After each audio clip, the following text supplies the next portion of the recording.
चलो बच्चों, आज जो है हम लोग मैथ से रिलेटेड कुछ मिनी फार्मूला का बात करेंगे।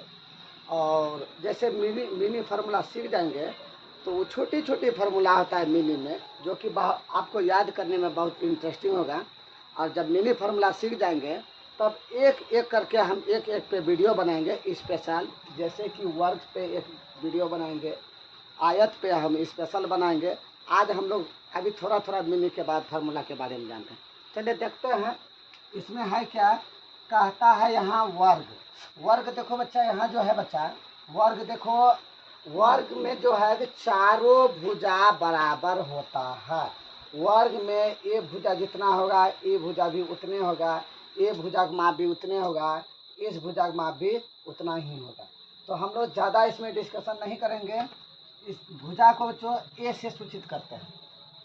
अब हम लोग कुछ फार्मूला देखते हैं। मिनी फार्मूला में क्या है, वर्ग का क्षेत्रफल, यानी वर्ग का क्षेत्रफल बराबर फार्मूला होता है भुजा स्क्वायर। या तो इसको हम लोग लिख सकते हैं ए स्क्वायर। फिर से देखेंगे, वर्ग का क्षेत्रफल होता है भुजा स्क्वायर, या तो इसको हम लोग लिख सकते हैं ए स्क्वायर। दूसरा फार्मूला है बाबू साहब, वर्ग का परिमाप, यानी 4 गुना भुजा, यानी 4 इंटू ए। परिमाप बोलेंगे तो बोलना 4 इंटू ए, और क्षेत्रफल बोलेंगे तो ए स्क्वायर। उसके बाद तीसरा में हम लोग का पॉइंट है तो वर्ग का भुजा बराबर, यहाँ है हम लोग का रूट अंडर क्षेत्रफल। वर्ग का भुजा कर बाबू सब 2 गो फार्मूला होता है। जैसी सवाल रहेगा वैसा हम लोग काम करेंगे। तो यहाँ एक है वर्ग का भुजा बराबर रूट अंडर क्षेत्रफल, और सेम इसी का ही फार्मूला है वर्ग का भुजा बराबर परिमाप बटे 4। जैसा सवाल रहेगा वैसा हम लोग काम करेंगे। और एक फार्मूला इससे रिलेटेड देखेंगे। यहाँ कहता है वर्ग का विकर्ण। ये जो वर्ग है बच्चों सब, यहाँ से यहाँ इसको मिलाएंगे तो यह विकर्ण कहलाएगा, और यहाँ से यहाँ मिलाएंगे तो ये इसका दूसरा विकर्ण कहलाएगा। एक पहला विकर्ण और यहाँ दूसरा विकर्ण। तो वर्ग का विकर्ण बराबर फार्मूला होता है रूट अंडर 2 इंटू ए, यानी रूट 2 गुना ए, यानी भुजा, इसका जो है विकर्ण होता है वर्ग का। तो वर्ग से रिलेटेड आपको कुछ फार्मूला मिनी में बताए हैं। अब आयत से रिलेटेड फार्मूला कुछ हम मिनी में बताते हैं आप लोगों को। सबसे पहले एल से होता है लंबाई। आयत में एल यानी लंबाई होता है और चौड़ाई होता है। आयत में 2 ही चीज होता है, लंबाई और चौड़ाई। तो लंबाई को हम लोग एल से सूचित करते हैं और चौड़ाई को हम लोग बी से सूचित करते हैं। चलिए आयत का फिगर हम लोग देखते हैं। आयत में कहता है कि आमने सामने की भुजा, आमने सामने की भुजा आपस में बराबर है। यदि यह 10 सेंटीमीटर होगा तो यह भी मेरा 10 सेंटीमीटर होगा। ये 5 सेंटीमीटर है तो यह भी मेरा 5 सेंटीमीटर है। यह आयत में फैक्ट है कि आमने सामने की भुजा रे बाबू साहब बराबर होता है। चलिए इससे रिलेटेड कुछ फार्मूला हम लोग बात करेंगे। चलिए देखते हैं। यहाँ कहता आयत का क्षेत्रफल बराबर, फार्मूला था लंबाई गुना चौड़ाई, यानी एल इंटू बी। दूसरा है आयत की परिमाप बराबर होता है 2 इंटू एल प्लस बी। कोष्ठ से बंद है ना, यहाँ इंटू गुना का चिन्ह है, इसलिए हम लोग पढ़ेंगे आयत की परिमाप बराबर 2 इंटू एल प्लस बी। तीसरा फॉर्मूला आते हैं आयत की लंबाई। यहाँ से लिए हैं आयत की लंबाई। जब लंबाई मांगेगा तो ये जो चौड़ाई है यहाँ आएगा इस जगह, तो यहाँ वही आया यहाँ क्षेत्रफल के जगह, तो यहाँ भाग लग जाएगा। जब आयत की लंबाई मांगेंगे तो क्षेत्रफल बटे चौड़ाई, और आयत की चौड़ाई बोलेंगे तो क्षेत्रफल बटे लंबाई। यानी कहते हैं क्या, एक सनी देओल का डायलॉग है कि पाकिस्तान वालों को जब बताया था उसमें कि यदि दूध मांगेगा तो खीर देंगे और कश्मीर मांगेगा तो चीड़ देंगे। ये डायलॉग था। वो डायलॉग हम लोग को यहाँ शिफ्ट करते हैं। क्या लंबाई मांगेगा तो चौड़ाई देंगे और चौड़ाई मांगेगा तो लंबाई देंगे। बाबू साहब यहाँ तक हम लोग का फार्मूला हो गया। और एक फार्मूला है, देखते हैं क्या सा फार्मूला है। अब कहता है आयत का विकर्ण बराबर रूट अंडर लंब का स्क्वायर जोड़ आधार का स्क्वायर, यानी चौड़ाई का स्क्वायर, एल का स्क्वायर प्लस बी का स्क्वायर। ये आयत से रिलेटेड मेरा मिनी फार्मूला था। और फिर से और हम तब तक आप लोग इसको उतारेंगे, उसके बाद हम जो है फिर से आपको दूसरा फार्मूला देते हैं।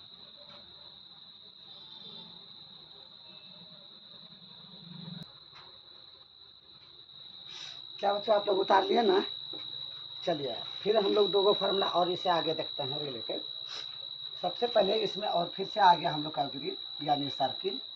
देखिए सर्किल होता है क्या, वह गोल आकृति जो होता है ना, वह हम लोग सर्किल उसमें आता है, उसको हम लोग वृत्त कहेंगे। जो गोल आकृति होगा वह वृत्त है। लेकिन वृत्त का एगो शर्तें है, उसमें केंद्र होना चाहिए। यदि केंद्र नहीं होगा तो वह मेरा वृत्त नहीं होगा।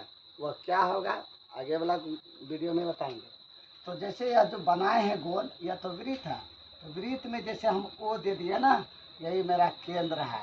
और यहाँ से केंद्र से यहाँ तक की दूरी, फिर यहाँ से यहाँ तक की दूरी, फिर यहाँ से यहाँ तक की दूरी, फिर यहाँ से यहाँ तक की दूरी, ये जो है ना, ये मेरा त्रिज्या कहलाता है। क्या कहलाएगा बाबू साहब? त्रिज्या कहलाता है। और इससे हम यदि सीधे सीधे यदि मान कर इसी को हम यदि सीधे सीधे यदि कर ले पूरा, ये पूरा टोटल सीधे सीधी, ये मेरा व्यास कहलाएगा, व्यास। यहाँ से यहाँ जब वृत्त को जब दो भाग में बांटेगा एक रेखा और सेंटर पॉइंट केंद्र से होते हुए, तो वह जो हम लोग का व्यास कहलाता है। और यह व्यास जब दो भाग में होगा तो वह मेरा त्रिज्या कहलाएगा। इसलिए यहाँ से ओ से बिंदु ओ से और यहाँ तक का दूरी, यहाँ से यहाँ तक की दूरी, यहाँ से यहाँ तक की दूरी, और सब दूरी मेरा त्रिज्या कहलाता है। खैर हम लोग मिनी में ज़्यादा बात नहीं करेंगे, आगे आते हैं। कहता है आर, यानी त्रिज्या को आर से सूचित करते हैं, व्यास को हम लोग डी से सूचित करते हैं, और क्षेत्रफल को ए से सूचित करते हैं, और परिधि को जो है सी से सूचित करते हैं। और इसको जो सिंबल है बाबू साहब, इसको हम लोग पाई कहते हैं। जो कि पाई का मान जो है अप्रोक्स रूप से 22/7 या 3.14 लेकर हम लोग फिलहाल सवाल को बनाते हैं। बहुत सारे गणितज्ञ का अलग अलग मत है, कुछ ने अलग मान दिया है, कुछ ने अलग मान दिया है, लेकिन हम लोग इसी को लेकर हम लोग चलेंगे। कहता है वृत्त का क्षेत्रफल, फार्मूला है, वृत्त का क्षेत्रफल होता है पाई आर स्क्वायर। फिर से देखेंगे, वृत्त का क्षेत्रफल होता है पाई आर स्क्वायर। दूसरा है वृत्त की परिधि, वृत्त की परिधि होता है 2 पाई आर, या तो होता है पाई इंटू डी। उसके बाद है हम लोग का वृत्त की त्रिज्या, यानी d/2, यानी व्यास को डी से सूचित करते हैं, इसलिए व्यास बटे 2 या तो d/2 बनेंगे हम। उसके बाद है क्या, वृत्त का व्यास बराबर 2 गुना त्रिज्या या तो 2r। ये वृत्त से संबंधित मिनी फार्मूला में हम इतने ही दिए हैं आप लोगों को। उसके बाद आते हैं दूसरा है हम लोग का क्यूब, यानी घन। घन से रिलेटेड हम लोग कुछ बातें बताते हैं इसमें। देखो घन कुछ बच्चा यदि बनाने के लिए जानते हैं तो अच्छी वाली बात है, नहीं बनाने के लिए जानते हैं तो इसको पहले हम लोग एक वर्ग बनाएंगे। वर्ग में चारों भुजा बच्चों से बराबर होता है। और यहाँ बीच से हम लोग लेंगे, अब बीच से यहाँ फिर एक लकीर मारेंगे, एक लकीर नीचे लेके जाएंगे, और फिर एक लकीर नीचे और एक लकीर यहाँ तक कर दिए। और उसके बाद ई कोना से, ई कोना हम लोग खेलेंगे गुजू गुजू कौन कोना, सीधे बंगाल कोना। उसके बाद ई कोना से ई कोना, और ई कोना से ई कोना, और ई कोना से ई कोना। यह आकृति मेरा क्या बन गया, यह घन बन गया। तो घन में सभी भुजा बराबर होता है, क्योंकि वर्ग में सभी भुजा बराबर होता है, तो घन दो वर्ग मिलकर हम लोग का घन बना है। तो इसमें भी सभी भुजा क्या होता है, बराबर होता है।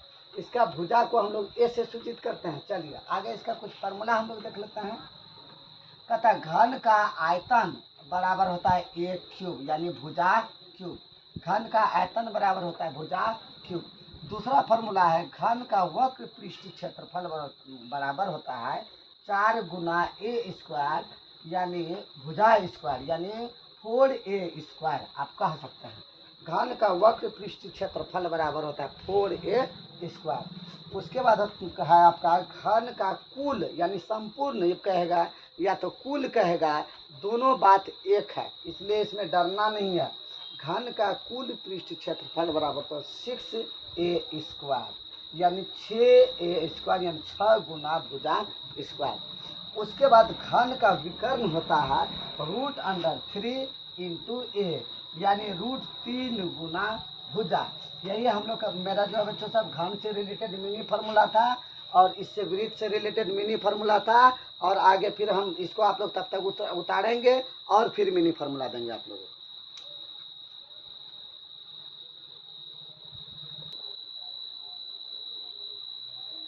क्या रे बाबू, सब उतार लिया आप लोग ना? चलिए फिर से हम और दो फार्मूला हम आगे देखेंगे, ठीक है। तो देखते हैं अब क्या क्या फार्मूला है और मिनी फार्मूला में। अब हम लोग घनाभ पे आगे, किस पे आगे? घनाभ पे, यानी कि वाइड। देखिए घनाभ का जो आकृति मेरा होता है, घनाभ में मेरा दो गो आयत होता है। देखो घन, अभी आप लोग को हम पढ़ाए थे बाबू से पहले कि वर्ग में वह दो गो वर्ग मिलकर घन बना था, और अभी हम लोग पढ़ेंगे जो है घनाभ में दो गो आयत मिलेगा, तब दोनों आयत को मिलाएंगे तब हम लोग का घनाभ बनेगा, ठीक ना। इसका आकृति तो आप लोग बहुत सारा देखे होंगे, ईंट देखे होंगे, माचिस बॉक्स देखे होंगे, पुस्तक देखे होंगे, बहुत सारा इसका आकृति है। खैर उतना डिटेल अभी नहीं करते हैं, चलिए देखते हैं क्या है। कहता है यहाँ कि लंबाई को L से सूचित करते हैं, उसके बाद चौड़ाई को B से सूचित करते हैं, और ऊंचाई को जो है इसमें H से सूचित करते हैं। हमारे घनाभ में तीन चीज होता है, एक लंबाई होता है, एक चौड़ाई होता है, और एक ऊंचाई होता है। इस तीन चीज से हम लोग बात करते हैं, और इसी तीन चीज से हम लोग का फॉर्मूला बनता है। तो यहाँ कहता है घनाभ का आयतन बराबर L into B into H. फिर से देखेंगे, घनाभ का आयतन बराबर है बाबू साहब L into B into H, यानी लंबाई गुना चौड़ाई गुना ऊंचाई। उसके बाद देखिए घनाभ का वक्र पृष्ठ क्षेत्रफल, इसका फॉर्मूला आता है 2h into L plus B. या तो आप याद इस प्रकार भी कर सकते हैं कि 2 गुना लंबाई जोड़ चौड़ाई और गुना ऊंचाई। इस ऊंचाई को आप इधर भी लिख सकते हैं, उसे कोई आपको आपत्ति नहीं है इसमें। तो ऐसे हम लोग याद करते हैं 2h into L plus B. उसके बाद हम लोग देखेंगे घनाभ का कुल पृष्ठ क्षेत्रफल, यह वक्र था और यह कुल है। कुल मतलब होता है पूरा संपूर्ण घनाभ का, कोई भी एरिया, कोई भी पार्ट्स घनाभ का नहीं छूटेगा। तो उसमें देखिए हम लोग इसको ट्रिपली माध्यम से कैसे याद करते हैं। पहले तो 2 हम लोग को बोलना ही है। उसके बाद देखिएगा एल बी, यहाँ से हम लोग देखेंगे एल बी, यहाँ देखिएगा एल बी प्लस, फिर देखेंगे बी एच, क्या देखेंगे बाबू साहब? पहले एल बी, उसके बाद बोलेंगे क्या? बी एच, बी एच दे दिया प्लस, फिर लास्ट और आपका फर्स्ट, यहाँ देखिए एल इंटू बी। तो हम लोग देखेंगे घनाभ का कुल पृष्ठ क्षेत्रफल बराबर 2 into L B plus B H plus H L. ये फार्मूला को याद करने का एक ट्रिक है, ये इस प्रकार आप निकाल सकते हैं। यदि बड़ा लग रहा है फार्मूला भूल जाइएगा तो आप पहले एल बी फिर बी एच, उसके बाद एच एल ले लेंगे। उसके बाद है घनाभ का विकर्ण बराबर, घनाभ का विकर्ण बराबर होता है रूट अंडर एल का स्क्वायर प्लस बी का स्क्वायर और प्लस एच का स्क्वायर, यानी लंब का स्क्वायर, और इसको हम लोग क्या चौड़ाई का स्क्वायर प्लस ऊंचाई का स्क्वायर। ये घनाभ से रिलेटेड हम लोग का मिनी फार्मूला में था। उसके बाद हम लोग चलते हैं अब बेलन की ओर। चलो बेलन में देखिए, जिसको हम लोग अंग्रेजी में सिलेंडर कहते हैं। ये बाबू सब बेलन, आप लोग फिगर देख सकते हैं यहाँ बेलन में मेरा कई गो, आप लोग देखिए तो कई गो वृत्त दिखाई दे रहा है इसमें। देखिए तो वृत्त मेरा 2 गो दिखाई दे रहा है, एक वृत्त ऊपर है, एक सिरा पर ऊपर है और एक सिरा मेरा नीचे है, इसलिए बेलन में 2 गो वृत्त होता है। पूछेंगे बेलन में कई गो वृत्त होता है, तो बताएंगे बाबू सब 2 गो वृत्त होता है बेलन में। और बेलन में 2 चीज होता है, एक ऊंचाई होता है और वृत्त है तो बाबू सब वृत्त में तो त्रिज्या और व्यास तो ऑटोमेटिक होगा ही। आप लोग वृत्त वाले फार्मूला में आप लोग मिनी में दिए थे, उसमें जो है कि त्रिज्या यानी आर, और ये जो है डी व्यास, क्योंकि ये जो डी है यह मेरा व्यास है।